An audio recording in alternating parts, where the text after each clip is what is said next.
Okay, so I should probably start giving the lecture, right? Sure. Okay. Hello, everyone. I'm happy to see so many people on today's lecture. And I think someone is not muted, so okay, thanks. So yeah, again, happy to see so many people on today's lecture. And I think I'm going to share my screen to be able to show you some interesting stuff.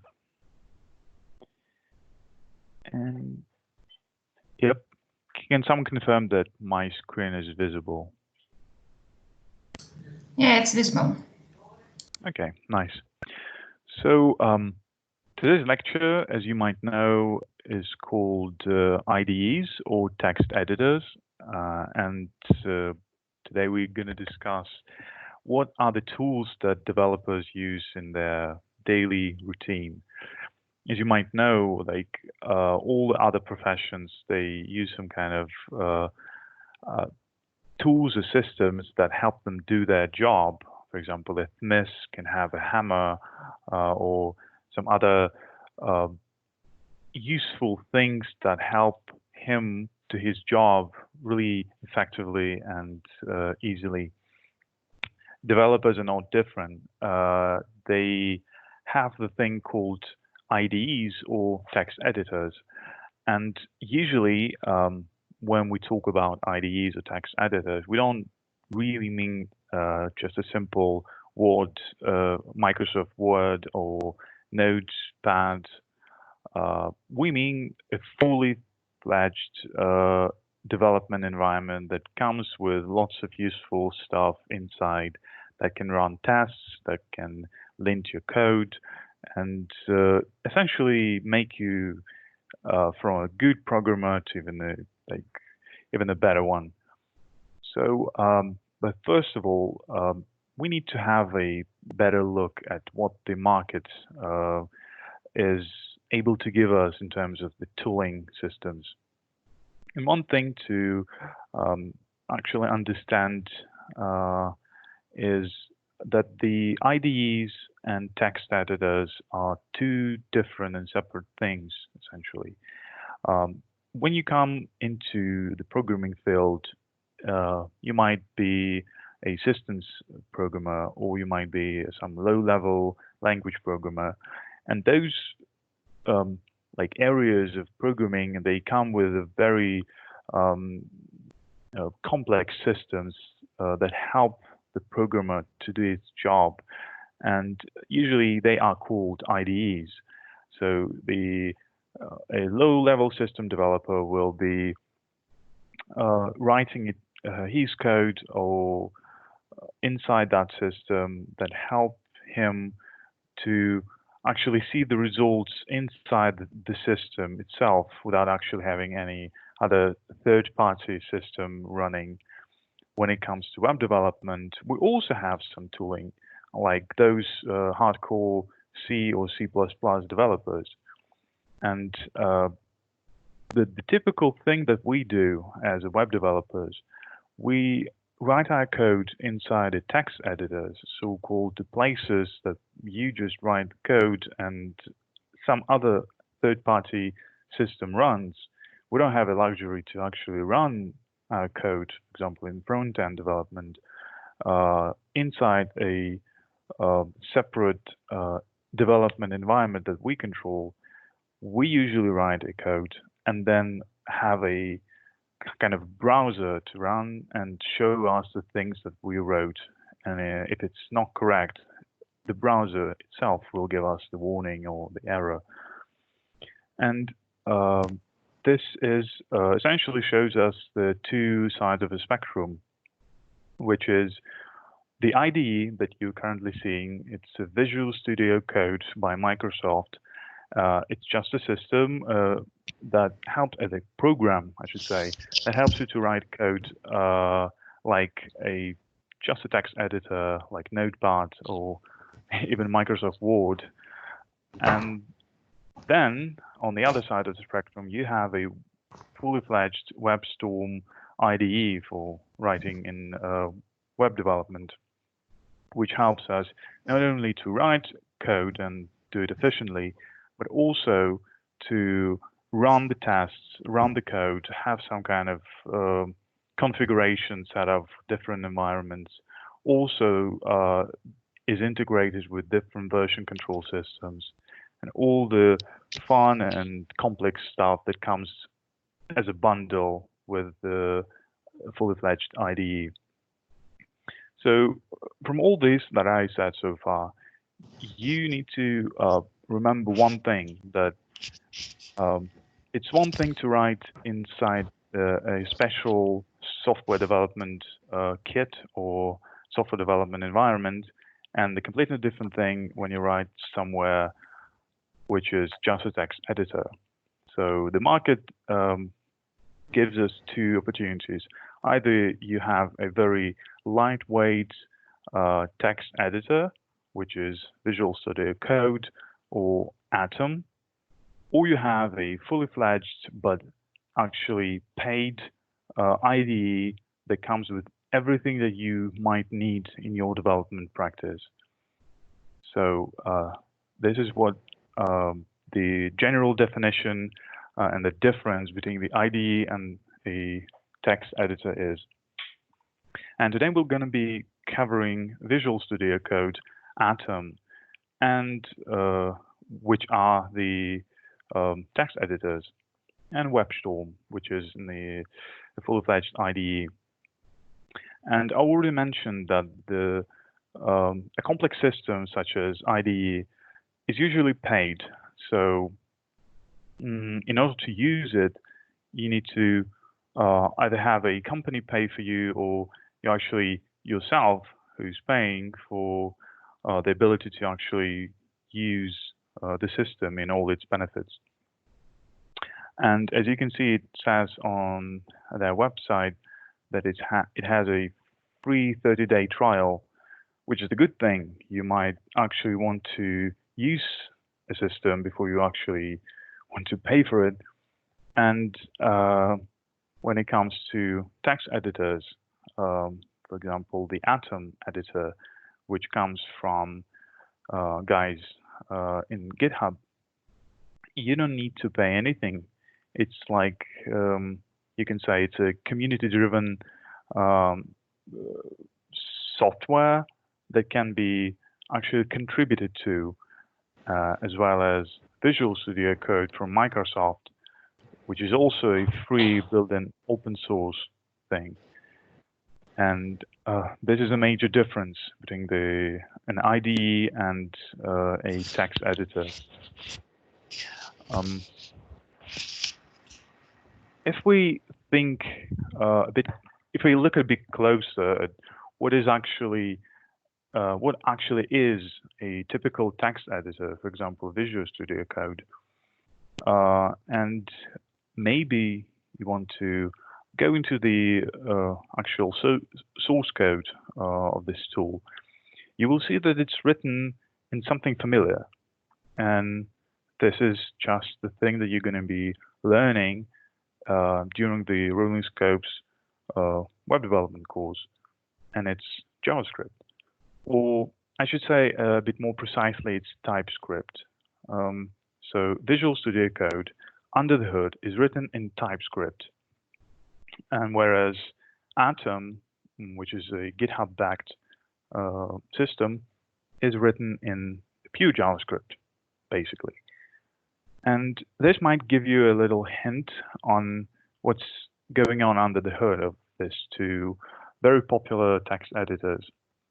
If a thing written in JavaScript or a superset of JavaScript, which is TypeScript, this seems familiar. We know that the JavaScript language runs either in the browser, which is a Chrome or any other browser, or inside a special environment called Node.js. You will learn a bit more about Node.js in future lessons. But essentially, JavaScript itself and TypeScript as a superset of JavaScript is essentially web technology. So what is going on inside the text editor? Why is it written in a web technology and Essentially, you can actually download it for Windows or Mac or any other system and have it run directly outside of the browser.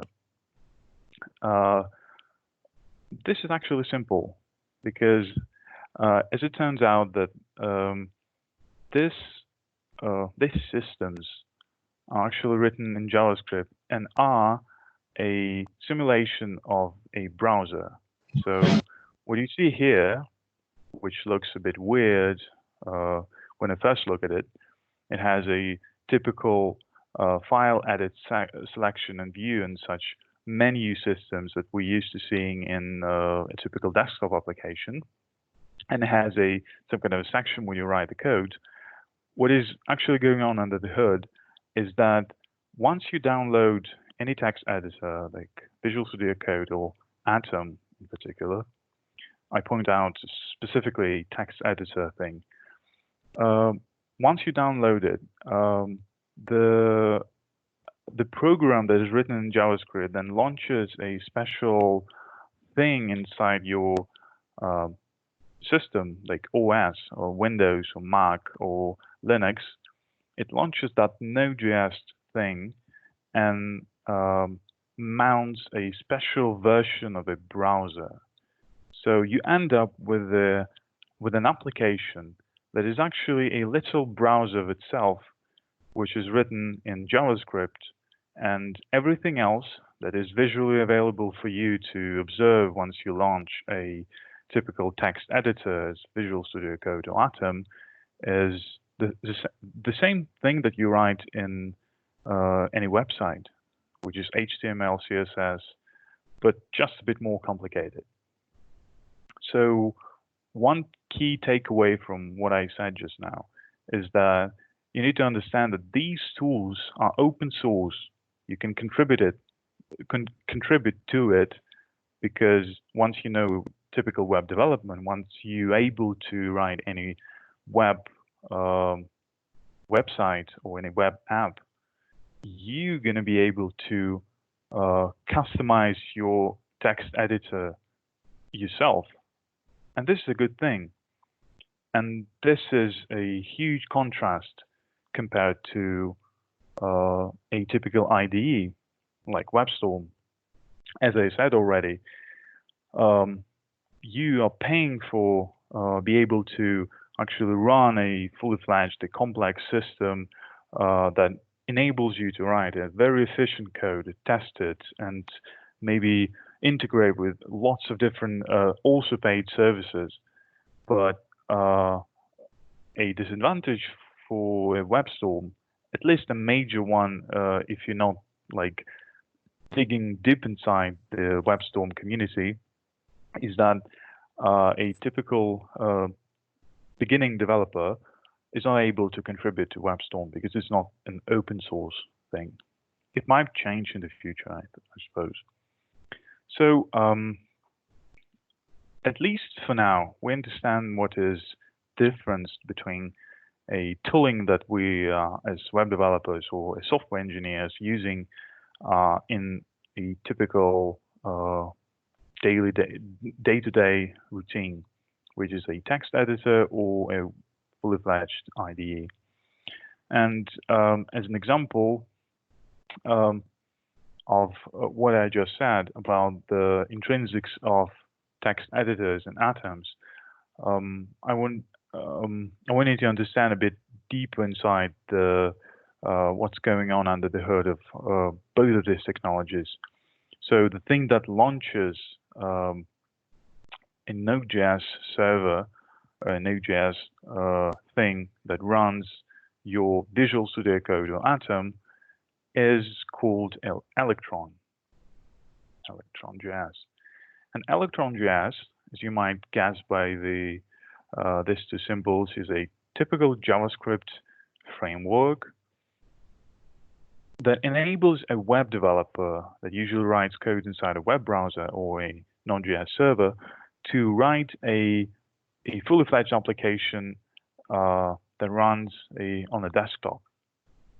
So I think you're lucky because you are beginning your journey learning JavaScript and web technologies, because currently in the web development community and in software development community in general, JavaScript is considered one of the like um, I should say beneficial language to learn because you'll be able to write applications not only in the web stack but also in a mobile stack with lots of different frameworks for JavaScript that enable you to write on Android or iOS.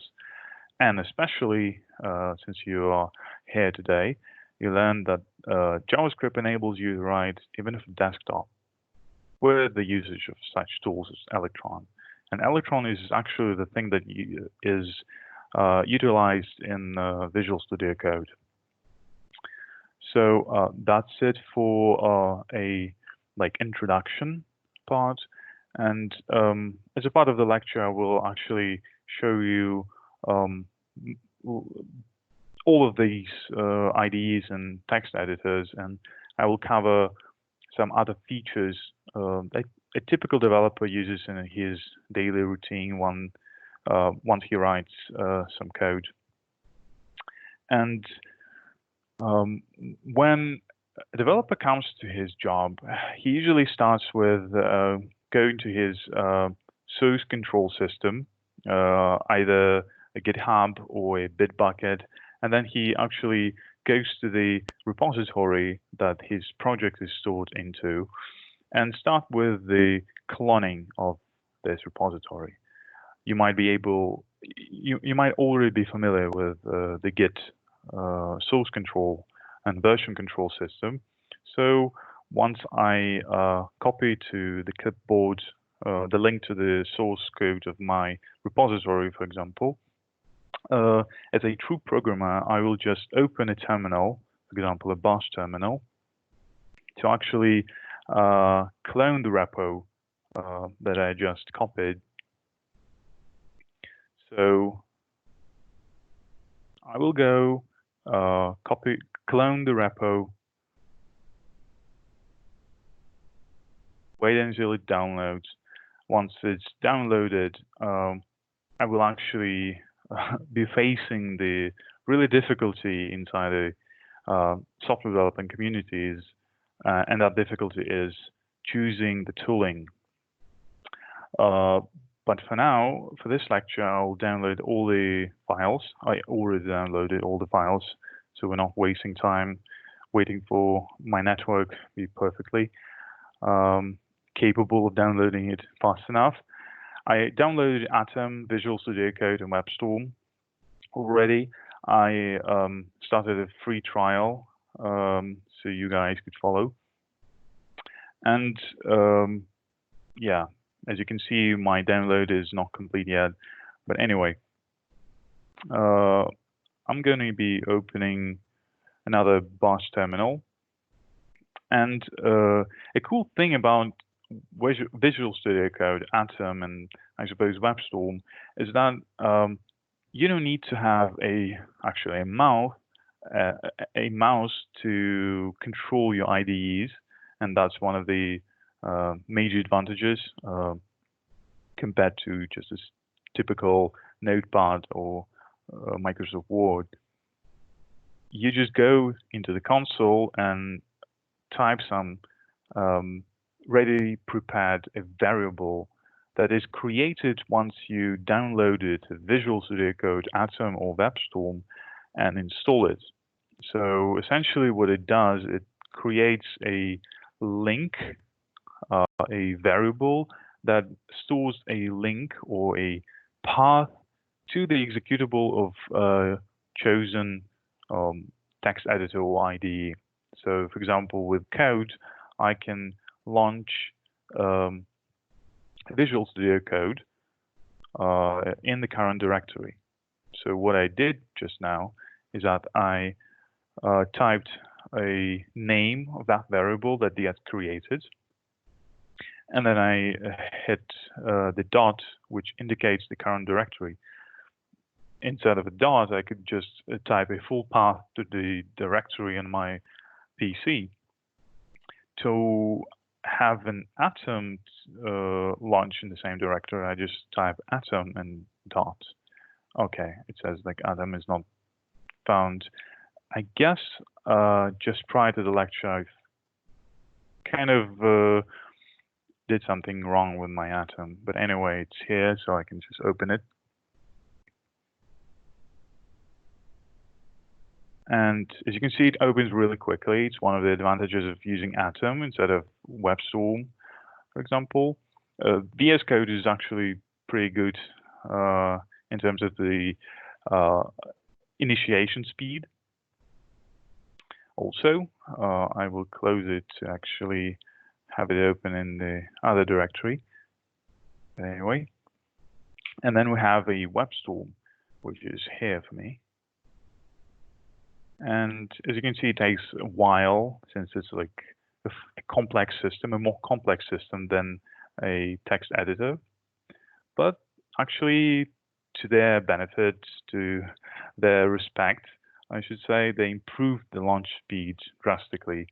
And you should understand that the launch speed is not the direct fault of a company that produces a software, for example, WebStorm.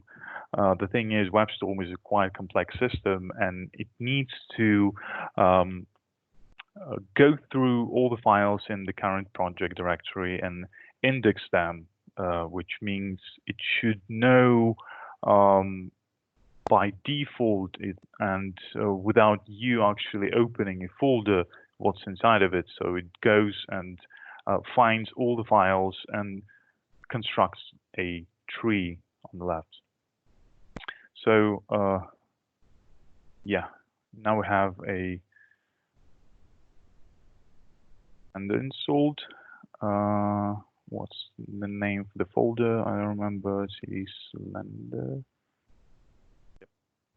We're inside a just cloned repo, and then I type my favorite editor, which is code. I'm not marketing it, but the thing is, I just like it. And voila, we are inside a Visual Studio Code. As you might already guessed, all the text editors, given VS Code, Atom, maybe I should open some project too. Remember.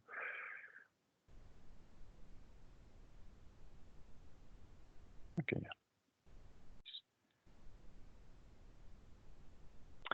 So VS Code, Atom, and WebStorm, they all have almost the same visual outline, which is on the left-hand side, you have a typical tree or a place where you see all the files that is in the current folder that you're working on. So the WebStorm looks like this, I already shown to you, and the VS Code is a bit more like crusty, I should say. It's more contrast compared to Atom, for example. And so the major difference that I already mentioned between text editor and the IDE is a functionality that comes out of the box. I work with Visual Studio Code day to day, and I already have some customizations that I apply to my Visual Studio Code, but essentially it's not really different from what you will see once you download the Visual Studio Code. You'll have the same tree on the left and your main working area on the right. So it looks like this. I can, I don't know, open some file, the camera, for example, and I have lots of code with some indentation and beautiful markings showing me a type of thing I'm looking at right now. Or, for example, this is a class, this is a function, this is a typical variable, and some reserved words. All of this comes because this is not a typical text editor like Notepad, which is for people outside of the programming field, but for us developers. And it helps me a lot when I write the code. In the Atom, you have the same thing. You have a tree with some kind of working area on the right, and as you can see, it's just aesthetically pleasing to look at because it highlights all the things that is important for me as a programmer, and I can differentiate between all the different parts of my code. Same goes to WebStorm, which is a bit more like blank, I should say, because it's not really into the highlighting itself, but it can be also customized, but not to the full potential of VS Code or Atom. And I already mentioned that all this customization come with a open source community contributing to either Atom or VS Code, and they contribute mainly through extensions. So when you have a WebStorm, which is an IDE, the main thing that typical developer understand when they choose between two different kinds of systems, a very lightweight text editor or a complex system such as IDE, is that they balance the things that they need from a development environment and the things that actually a web development environment provides. And the WebStorm is a typical, maybe we can compare it to a typical Swiss Army knife. You have one tool that has lots of stuff inside that can be configured inside of itself and can run your code and actually execute it and test it and even deploy sometimes if you get really lucky. And a text editor like Atom or VS Code, it's not a Swiss Army knife. It's more like a typical knife. It has one purpose: to enable you to write code efficiently, to highlight some stuff for you, and then you need to run your code for yourself. Luckily, we as web developers, we have a browser for us to do this. And essentially that enables us to use just a text editor.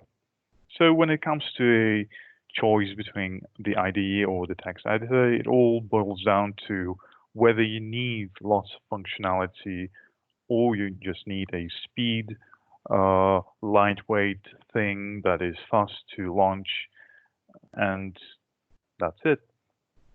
So I already mentioned that the Visual Studio Code or Atom as representatives for the text editor community is so simple that some of the developers find them a bit too simple, and they usually customize the experience that they have in a daily work using some kind of extension or customization to it. And yeah, I already mentioned that the Visual Studio Code and Atom are essentially a little browser-ish things that run on your desktop, which means that you can contribute to the code, as lots of developers do, write their own extensions, and use just a plain JavaScript, HTML, and CSS. And when we have this huge number of people contributed to one place, the developers of Visual Studio Code or Atom or any other system which is open source and is used by so many people, they are motivated to create a system inside their text editors that enables enables us to easily install all these amazing extensions that other people write. And now I will show you the place where it goes. And in Visual Studio Code, and you have lots of different sections on the left, which we already mentioned some of it. So this is a tree of files in the current directory, and right below it we have an extension tab, which says, which is basically an input and a way for us to communicate with VS Code marketplace or server, specific server that has all these extensions by other people. So, for example, you see that this this section is dedicated to showing me what I already installed inside my Visual Studio Code, and this is a recommended section as lots of tools have already. So if I need anything else, I can just type, for example, Node.js, and I have a really live list of all the extensions that people already wrote. And you can see the number of downloads, the rating, and once you click one of these bad boys, you have an ability to actually read all the recommendations on how to install it, its state, and it has on the top some kind of rating, and you have a button to install it. So once I click the installation button, it will download the extension, and then some of the extensions may ask you to reload Visual Studio Code, or you can just reload the window that you are running in, like this. I will show the magic that just happened currently in the later stage of the lecture. So same thing goes to Atom. You have packages, and I think the packages were, I forgot. Yesterday I was giving the same lecture, and yeah, I managed to find it much more quickly. So yeah, manage packages under the settings view, and this opens a beautiful menu where you have the same thing, an input field where you can write or type any extensions you want and download it and install. Actually, I have some things already installed. It just shows me that little bin button that I can just delete the extension, and you can manage them also by having your VS Code or Atom show you all the installed versions. Since we are talking about web development mainly, I need to mention that the VS Code and Atom specifically, they are marketed as tools for web developers. So out of the box, they have JavaScript, HTML, and CSS, and all other web-related things pre-installed. So you typically don't need to install anything if you write in a Jamstack, which is JavaScript, Markdown, something else. I forgot. The thing is a plain JavaScript. But if you would like to have a framework inside your project, you choose the framework, and then you go to your favorite editor, and then you just download the additional packages. So people in Microsoft and in GitHub who created the Atom, they just give you essential stuff for you to be able to write your daily amount of work, not assuming the framework that you are using. So everything else you need to install additionally to your system.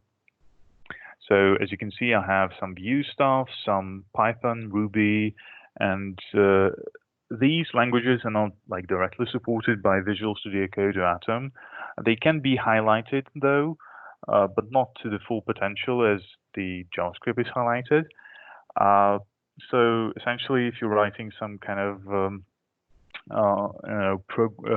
project related to backend in Node.js, and suddenly you run into a necessity to write some Ruby or some Python or even Java, and you don't actually want to have a fully fledged IDE installed like JetBrains PyCharm or some stuff related to Python or Ruby or any other big IDEs. For example, Visual Studio to have a Microsoft-backed C++ or C IDE. You can just go to Visual Studio Code extensions and find some C++ or Ruby stuff on the market and have it installed and highlight it as you please. And then you use a command line to run the code. This is it. Then now, since we already know what's the difference and the benefits between the text editors, IDEs in general, in terms of the effectiveness during the work, we will dive into some specifics of both the areas, the text editors in IDEs. And I wanted to start from WebStorm. For me, I rarely use this IDE. I don't really enjoy having everything pre-installed, even having a best practices in mind. But from time to time, I run into a necessity to have some kind of a development environment set up and saved for me, so I could later use it. And such development environment usually boils down to have some kind of list of environment variables. I hope you learn what are environment variables in the future. But the thing is, using the WebStorm, I could launch my web development server, the Node.js server, using different configurations, for example, for development or for production or for any other stages of development separately, not actually changing the code base, just changing the configuration files. And in WebStorm, it's really easily done by using this right side of the WebStorm, right top side of WebStorm. So there are a bunch of buttons. It might seem a little bit confusing at first, but once you are actually really familiar with the tool that you're writing code in, it'll be really easy as a breeze to run the WebStorm in its full potential. So as you can see, I have some kind of AWS written here, and this is just my saved configuration. I can have my other configurations edited or added. Essentially, it gives all different configurations pre-installed, as you can see, for testing or for some kind of desktop writing or converting your web applications to desktop, or even some I don't know, Dart language compilers and testers. So once you choose your favorite thing to run, for example, for me it's npm, and that's what I chose. You just write the commands for your package JSON, which is a thing that comes with the npm system. And then, as you can see, you have a little input field where you write by clicking this little button. I won't click it because it will reveal some nasty secrets. For example, my really secure database password, which is Query123. So you just write all the variables inside this input field. It will be like a key value pass, which is a name for variable and the actual key. You save a bunch of these configurations alongside of each other. For example, if I was really careful with my configuration, I would save the AWS dev, AWS prod, for example, and then have a different configuration set up in here. And once you save it, you just run some you just press the button and it just launches the server. Essentially, this is a broken server, as I can say.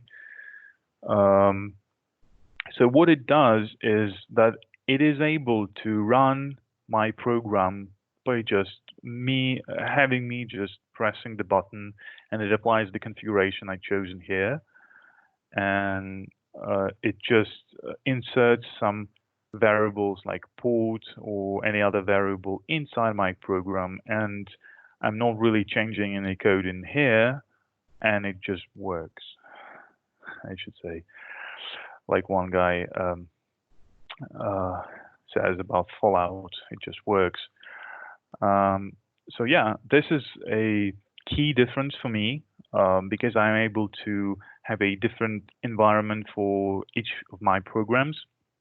It also comes with different abilities to integrate with version control systems. So you can just click on the version control system menu option, and you have lots of interesting stuff. It is really some kind of overwhelming.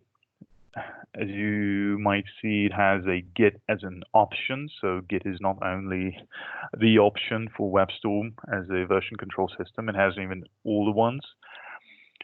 But essentially, even inside the this terminal environment, you have a bunch of control buttons that you can press and actually have some stuff change and write some tests and control the execution environment from it. When you work with Node.js, for example, not just a simple JavaScript in the browser, the WebStorm helps you to run the debugger inside of itself, which is a bit tricky inside a text editor. So a text editor is the next thing that we'll be looking into more in detail. So back again to the favorite Visual Studio Code. What I wanted to show you is that one of the things that is really helpful in terms of development experience is an ability of all these text editors and IDEs to help me write code while I write code, essentially. It might sound a little bit confusing, but the thing is, as you can see, it shows a bunch of really useful stuff for me when I develop. For example, some highlighting, some things about Git and who and why this line has been changed. Also, it can help me to look inside the folders and files, not really going in those places. So I can just have my program written in one place and then use some kind of pieces of software from other places.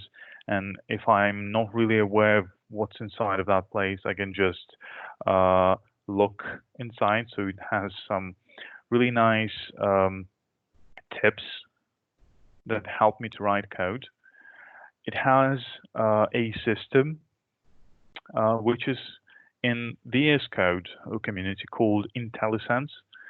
So IntelliSense, if you put simply, is a system that is able to predict and suggest pieces of code that you're going to write. For example, you have an object, and if I can spell correctly, const A, the one, for example, the IntelliSense system is intelligent enough, pun intended, to be able to look inside the object once I start utilizing it.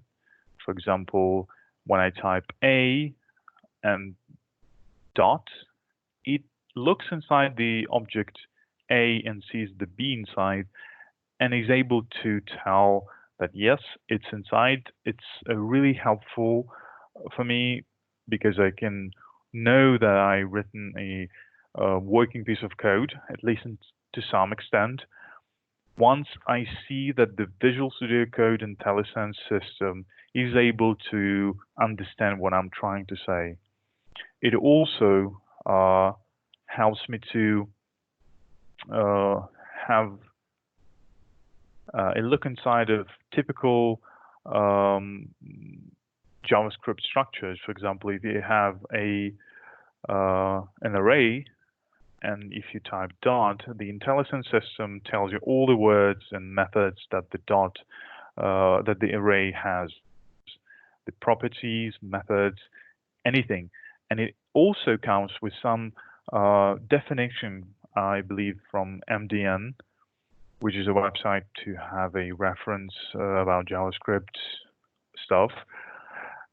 So this is not available when you have a typical Notepad or even Sublime.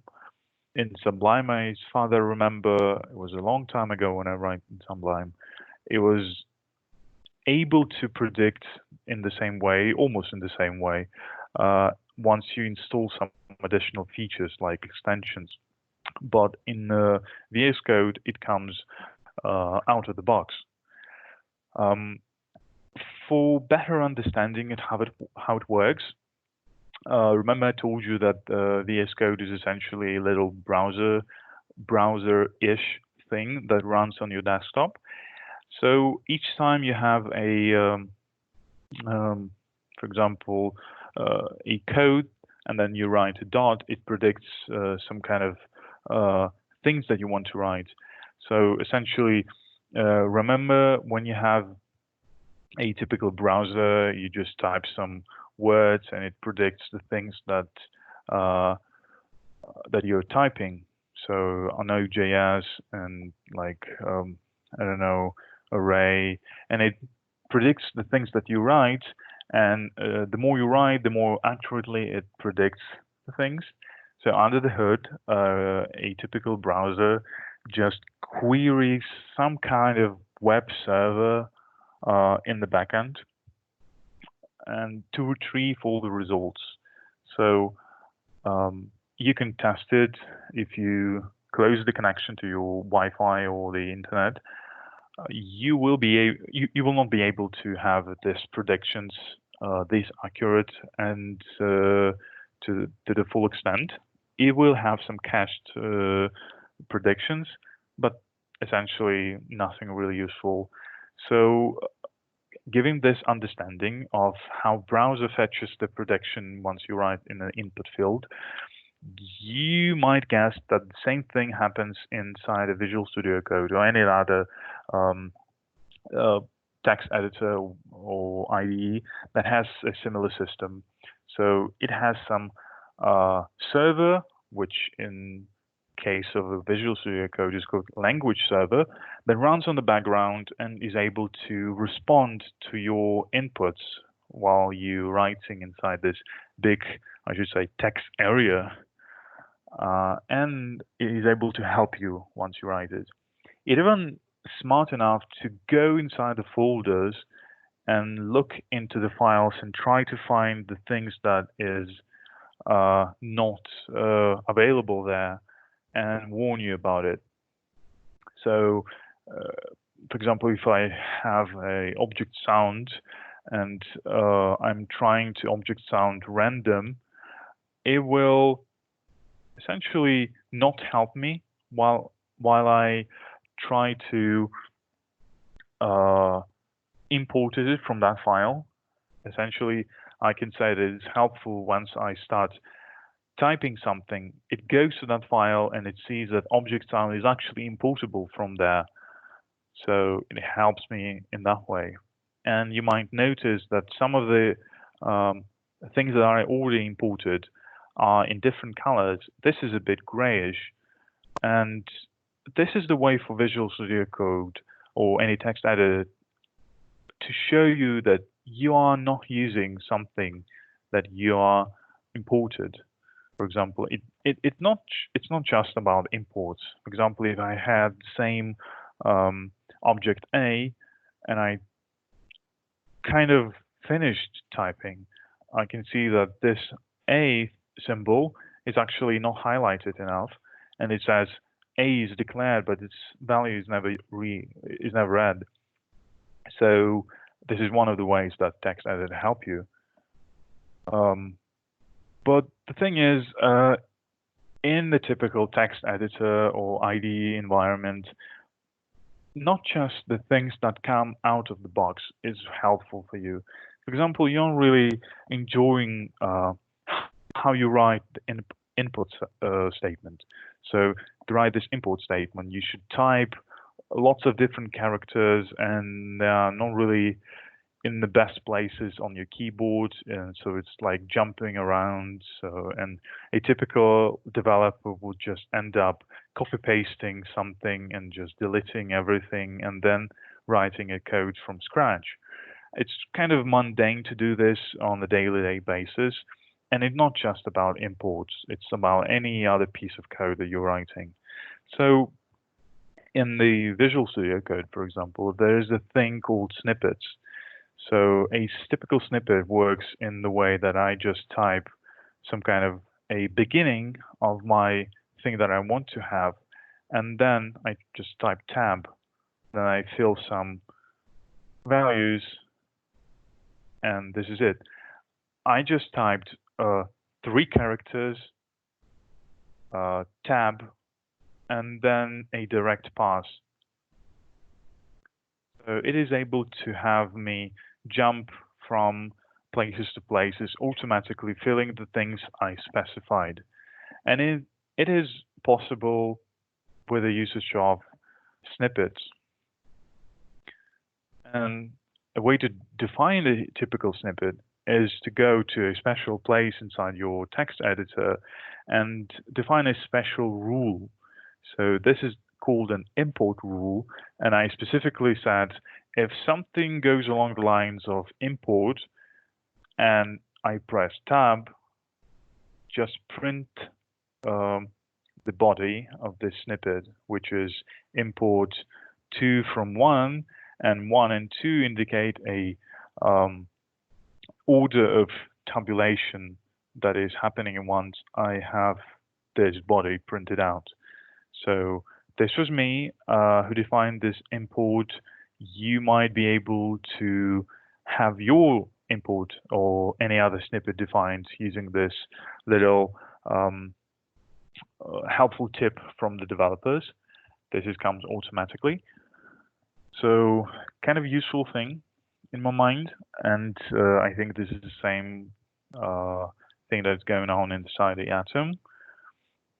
But I already mentioned the VS Code One Love, and you already, I think you already mentioned some things that I used inside my terminal, some things that just pop up on the top, and I'm able to traverse the internals of Visual Studio Code really easily.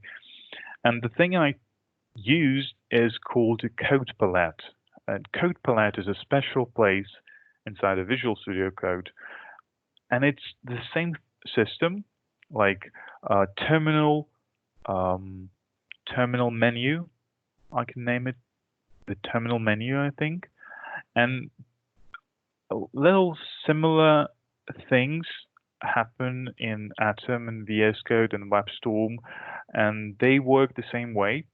You can have some kind of terminal window, terminal menu by holding some combination of buttons on your keyboard. For example, for Visual Studio Code, it's Shift Control P, and it's just a menu where I can type anything. For example, menu, or even reload. I already did this, so it has a developer reload window. Once I click it, it just reloads the whole Visual Studio Code, and it says window not just because it's a funny choice of words, but it's actually a window. Remember, this is a browser-ish environment. And in the Atom or that WebStorm, you have similar things. By just pressing several buttons, you are actually being able to go to the lots of internal features that are hidden away from a typical developer without actually clicking any buttons or any more buttons. really helpful things. So again, to have your snippets defined when I want to have them work like this, I just have a Control Shift P, and then the small window opens, and I'm able to go to snippets, snippets, and configure user snippets. I just go there. I just go into JavaScript JSON, and here we are. Really useful stuff, and it all comes with a useful stuff like IntelliSense and text editors in general. And lastly, I think I need to mention the debugging and the different ways which you can debug your code. So I already shown you that you have a kind of really useful toolbar on the left. And we've seen the extension tab already. We also have a source control tab, which is a small user interface inside your VS Code that enables you to have a commit message, it changes to the file. For example, when I change some file, the game.js, it has this file appear on the changes. I can stage the change as in the typical Git flow, pun intended, and then commit it right away by just pressing this button. Once I committed, a small thing will appear here, which is like a small cloud, indicating that I can push into the remote origin all my state changes. Also have a really small thing indicating the branch I'm currently into, so I can just check out in a different branch. So it's kind of a small thing integrated inside VS Code, which is kind of like a more visual way of doing your Git things. Also, when you have something change inside the Git version source control, by clicking on this file, you will actually be seeing the comparison between the old version not changed and the changed. And all the changes will be highlighted, really useful for you. You can just go through all the changes, review them before you actually commit it to the origin.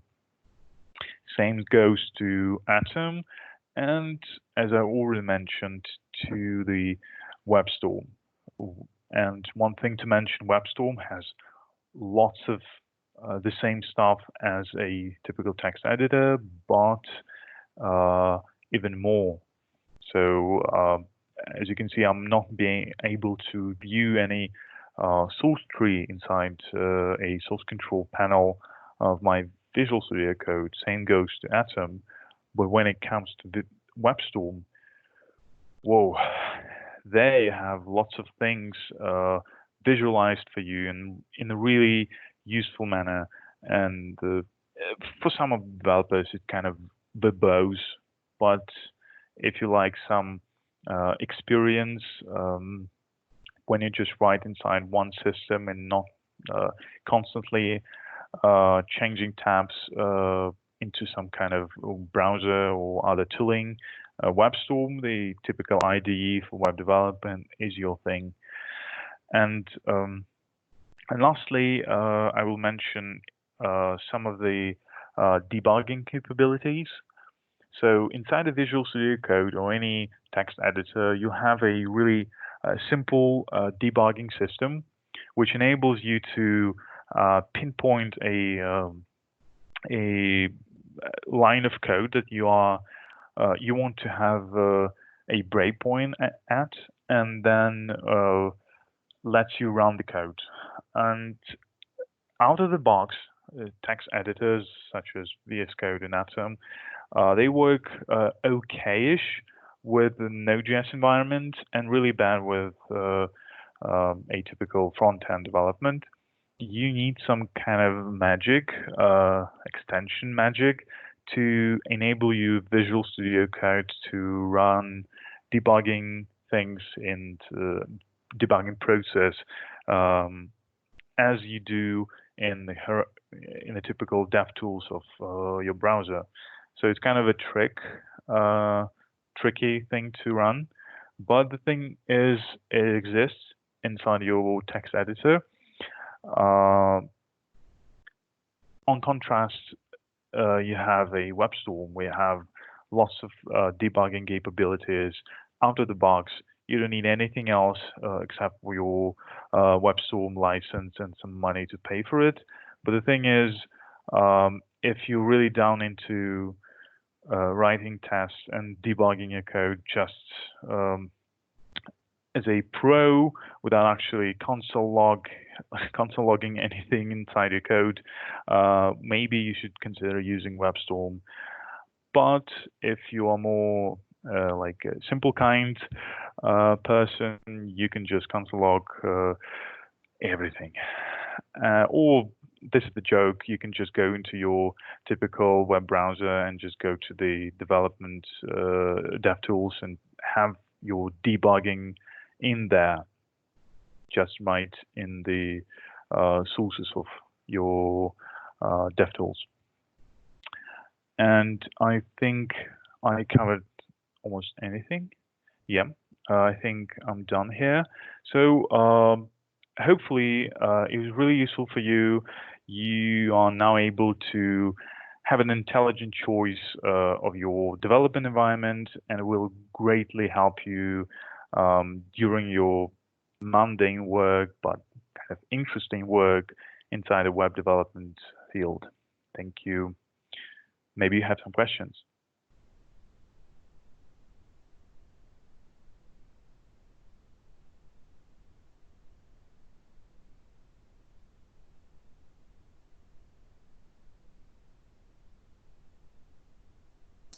There is a question in the chat. Please look at them. Okay. So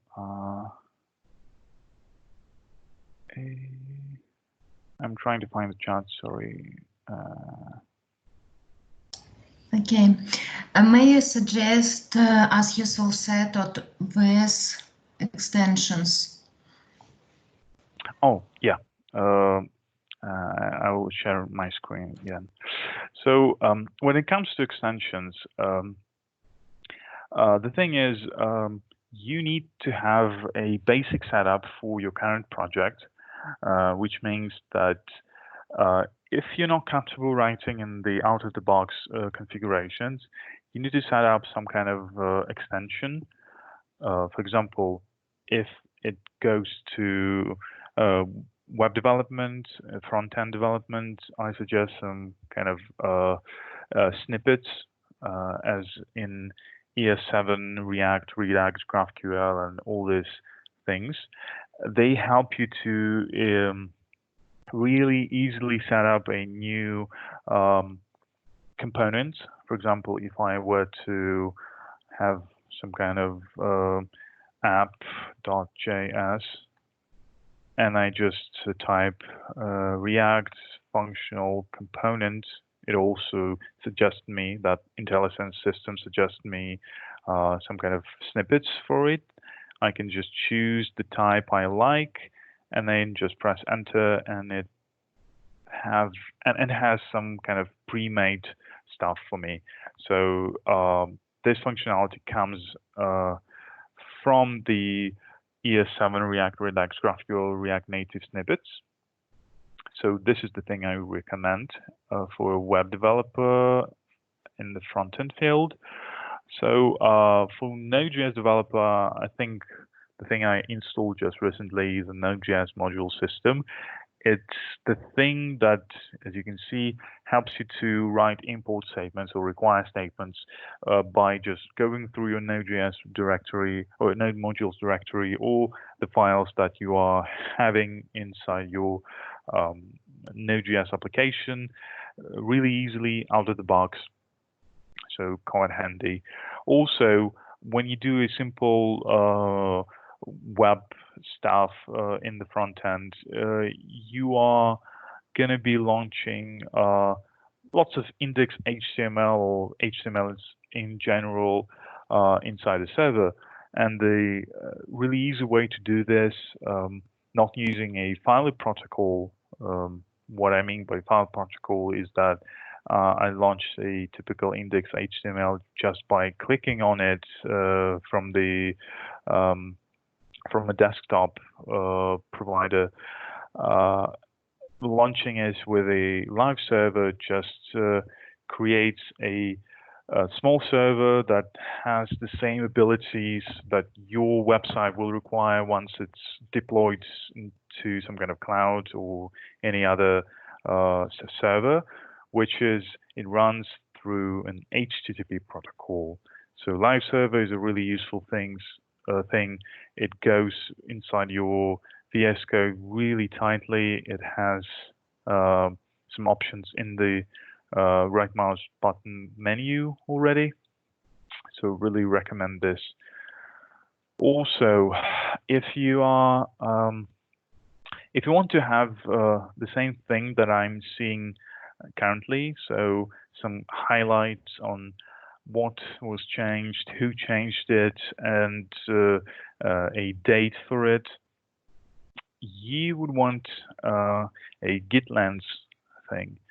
This thing enables VS Code to actually see those little tips that you are seeing currently with a really useful stuff inside without actually going to console and asking Git for those changes. So GitLens is a very useful thing for it. Also, I already mentioned some kind of other language extensions. If you are really into helping your backend developers in the different languages, or if you're really into just being able to write some code that is not web related, you can just install some extensions like Python and Ruby. Just search it in the bar here. Also, the thing I would recommend really much is the Prettier. The Prettier is a code formatter, and it formats the code using, for example, a combination of buttons. For example, I have a really nasty code which lacks the spaces, and the way I just correct it out of the box is just press Shift-Alt-F, and it just automatically corrects. And the Prettier code formatter just enables me to write some config files that help me to format the code specifically to my needs. You will have the different format codes for different projects, so it's also kind of useful when you're starting out, because the code formatting by default in the Prettier help you to write a more robust and more up-to-date code in terms of style.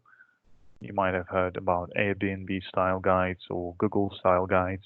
The Prettier or ESLint, they all follow their style guides. Also, I have this little thing called bracket pair colorizer. This thing helps me to have some kind of tips in terms of when my functions and brackets end and when they start. For example, I had some nested functions. They will have different highlighted brackets, and it's kind of easier for me to see where something ends and where something starts. This is it. Any other question? Yeah, next one. Is good try to learn to IDE? It's a good way to get a feeling of lots of stuff. So, for example, when I was starting out, I installed Visual Studio Code alongside with Atom and Sublime, and I was using different text editors for different projects, and was paying attention how I feel and how easy for me to get some features outside of text editor. When it comes to IDE, for example, a fully fledged web store, it's a really tricky question because lots of the time you won't have a fully available in terms of features IDE out of the box without you paying for it. So it's really up to you. As a suggestion, I would start with something more like something easier. For example, a Visual Studio Code text editor, and then once you have a good understanding of a software development process, you will jump into something more complex, such as a typical IDE. More questions? I'm struggling to find the button to. Can someone point me to the questions? Because I'm struggling to find the button to see them. Interesting.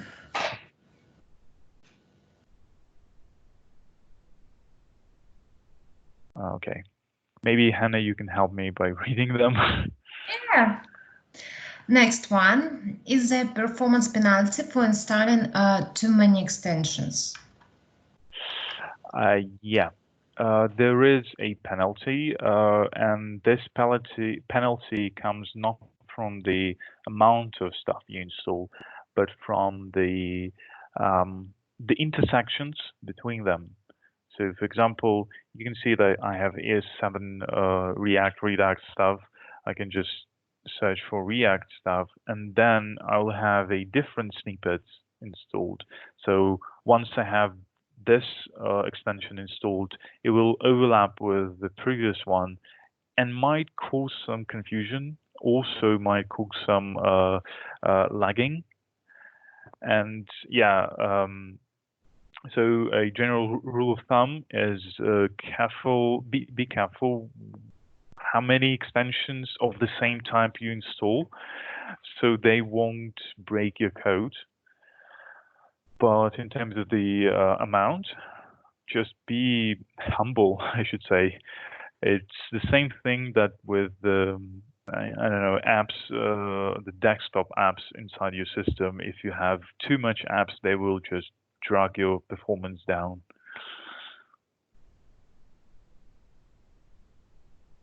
Okay, next question. Yeah, next one. It would be great if you can show how to create Hello World project from the scratch and show how to run and debug in VS Code. Okay, that is a very good question. Okay, I can just prototype some stuff. Okay, so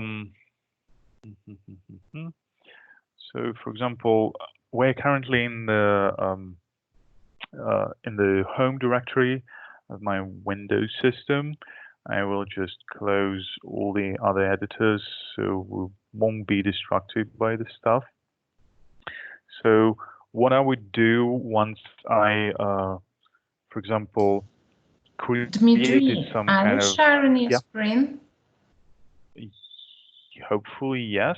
You're not able to see No. it, yeah? Okay. Let me try again. What about now? Wait. Yeah, bingo. Okay, thanks.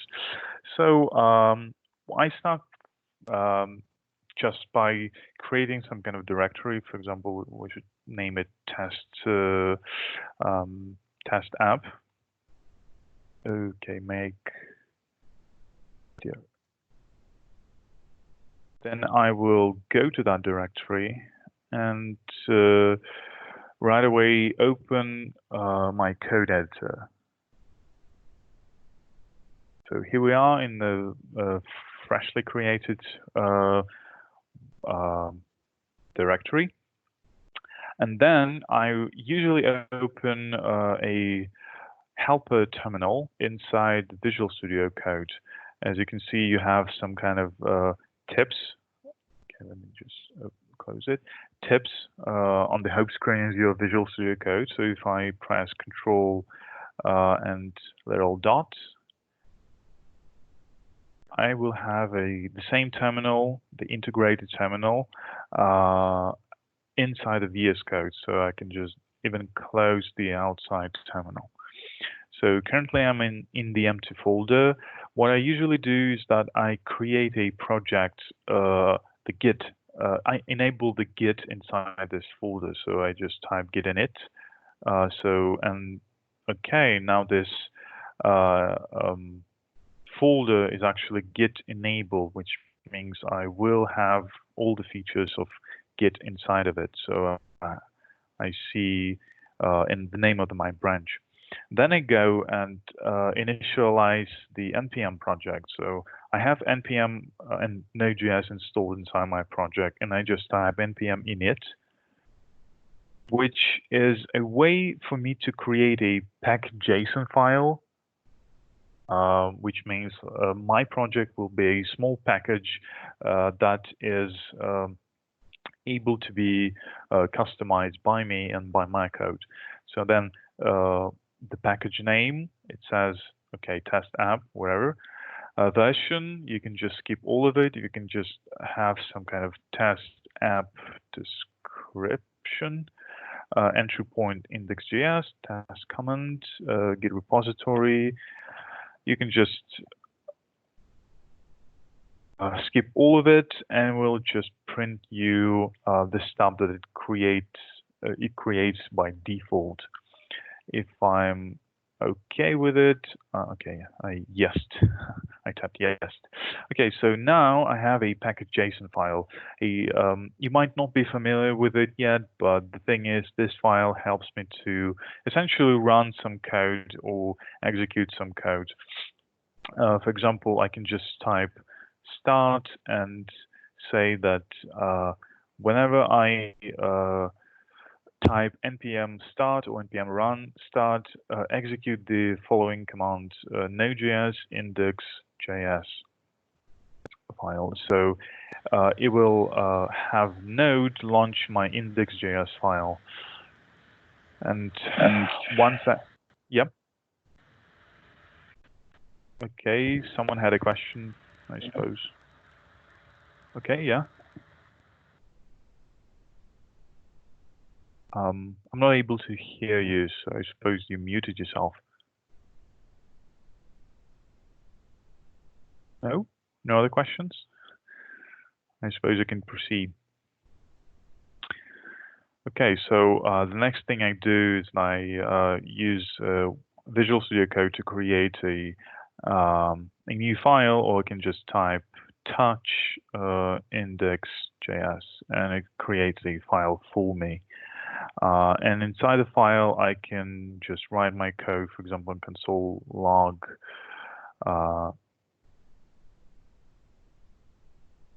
hello world.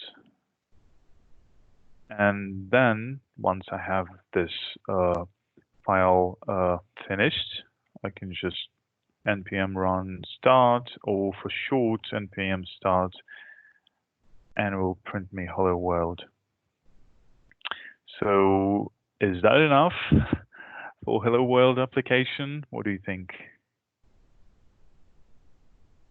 Maybe some other questions?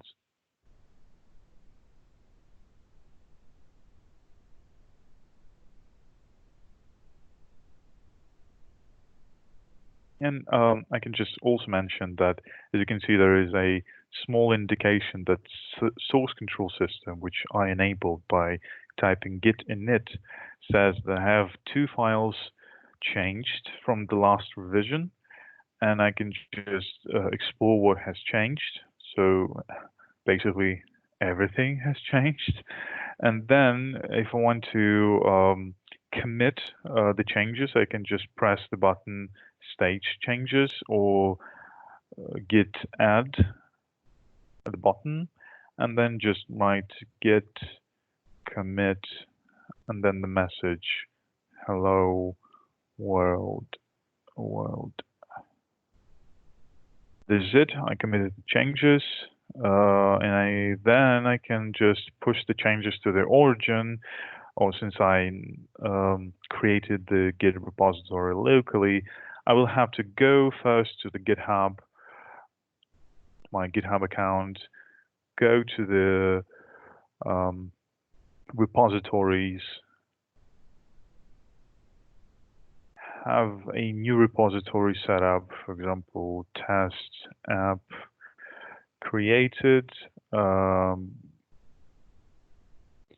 That's it. And then I can just have this command run into my local environment, so I can have my local environment, this environment, be connected with the newly created repository. So they are connected, and I can just type git push. Yep. Yeah, this command.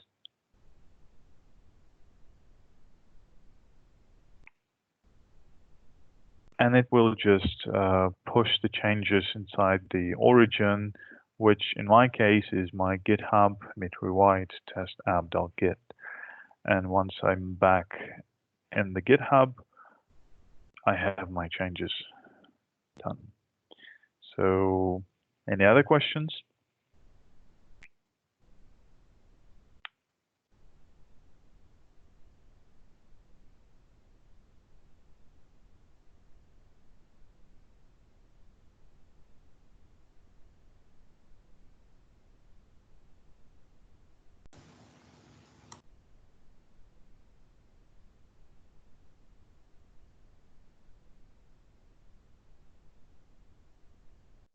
Dmitry, so Veronica, Anna is having troubles with the internet, so she asked us to ask questions in voice.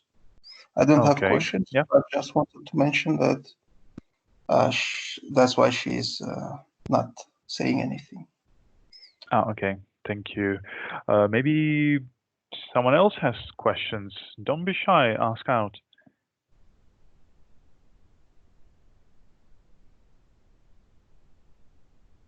Or I should say ask away, because ask out is a bit different. So ask away. So a few more minutes and we'll be done with the lecture. I suppose it's not really useful for the people because the recording has stopped, I think, or Hannah stopped the recording. Okay, yeah. So if you don't have any questions, I should say I was glad to have you here today, and have a good time learning to code. Thank you all. Bye. Thank you. Bye. Bye-bye.